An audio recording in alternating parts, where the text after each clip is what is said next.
Lately, I've been watching a lot of content surrounding people starting their art businesses after quitting their 9 to 5s, which were carving them thin little by little. It truly makes me grateful that I got started early, but at the same time, I sometimes worry about whether this was a mistake.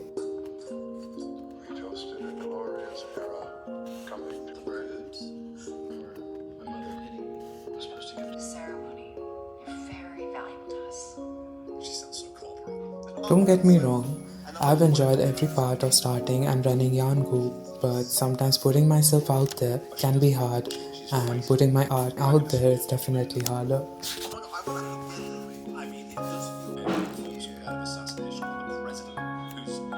It's personal and an extension of me, essentially, which I need to get validated by strangers on the internet who might not know where the piece stemmed from and what the story behind it might be or how much work might have gone into it. And this isn't just true for Yarn Group.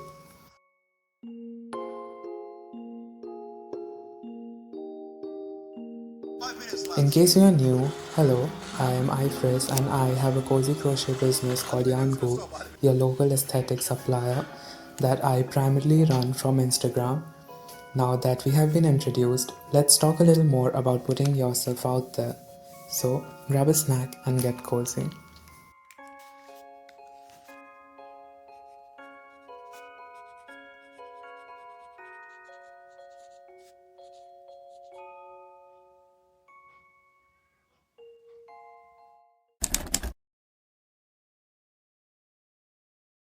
Just saying, that's a weird thing to be throwing out there in the stand-up space or getting across for kind of keep this more artistic.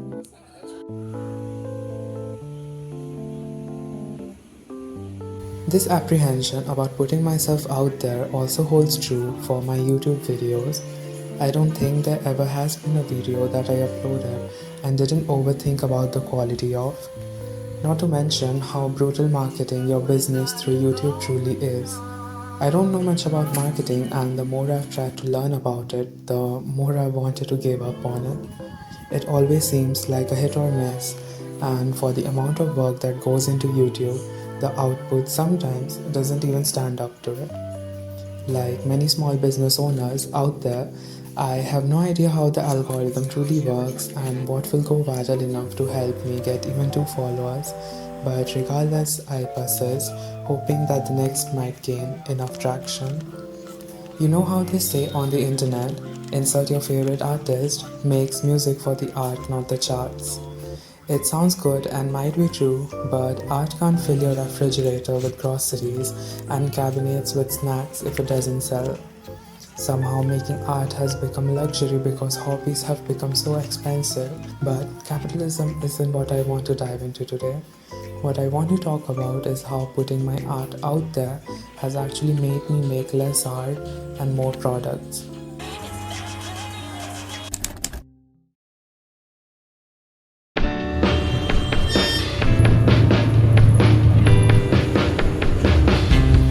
Baby, you got me going oh so crazy.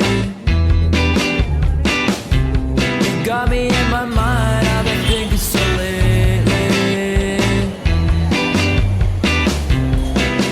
Broke down, I've done it all before. Words are said, but they left right through the door.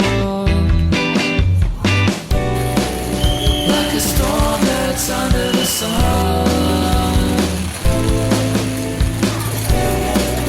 I'm unknown to the one I love.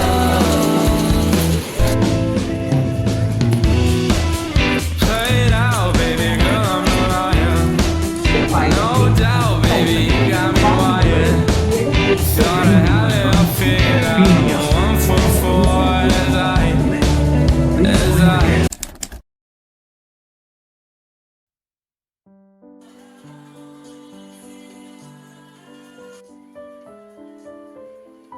I rarely make anything in my free time, and even if I do, there's always a tangent of thought going on in my head about how I can turn this into content.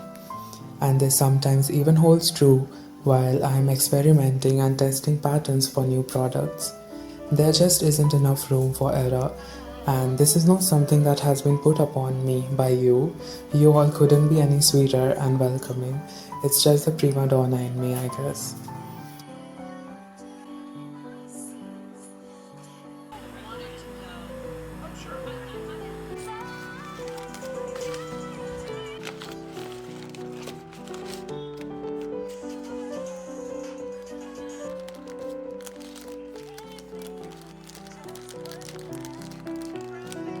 I value my hard work and the worth of my products and decide on the prices very carefully, but it becomes especially difficult when some of my potential customers start bargaining. I do feel bad because some of them really want to buy the products I sell, but selling it for almost no profit would be a disrespect to myself and all the hard work I've put into it. On behalf of all the crocheters out there and artists who make their products by hand, I want to put out a PSA that we are hand making things for you that require time, effort, and lots of hard work, and each product holds special value because it's unique in some way. So please respect that and respect our art, and don't try to devalue our products by always bargaining for them.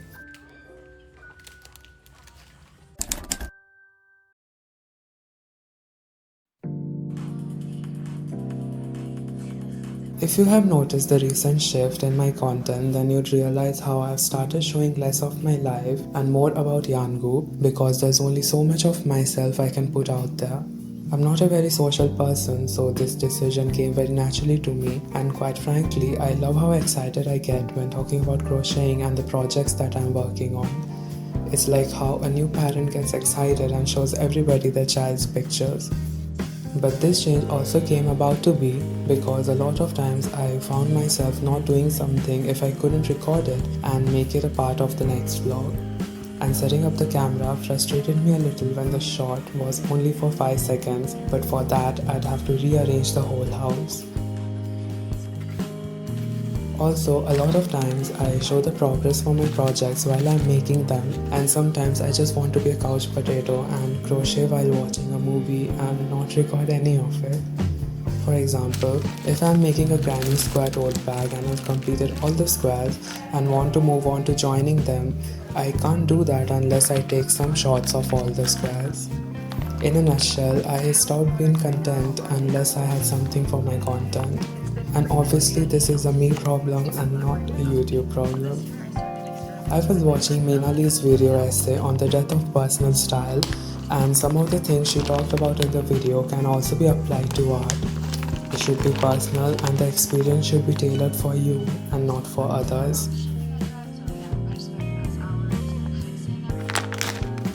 After trying to emulate other people's style of creation, I have finally found mine. I don't know if I have a specifier for it, but it's somewhere in the realm of video journal, therapy talk and rant, and I am absolutely fine with that. As far as my art is concerned, I don't feel the need to make things for people and content all the time. Sometimes it's okay to do things just for myself without having to publicize it. This order, for example, is one of the biggest ones I've received, and I made most of it off camera just because I didn't feel like recording, and that in my opinion is a good enough reason to not pick up the camera and hit record. Obviously I love making videos, don't get me wrong, I just didn't like how much it restricted my crocheting.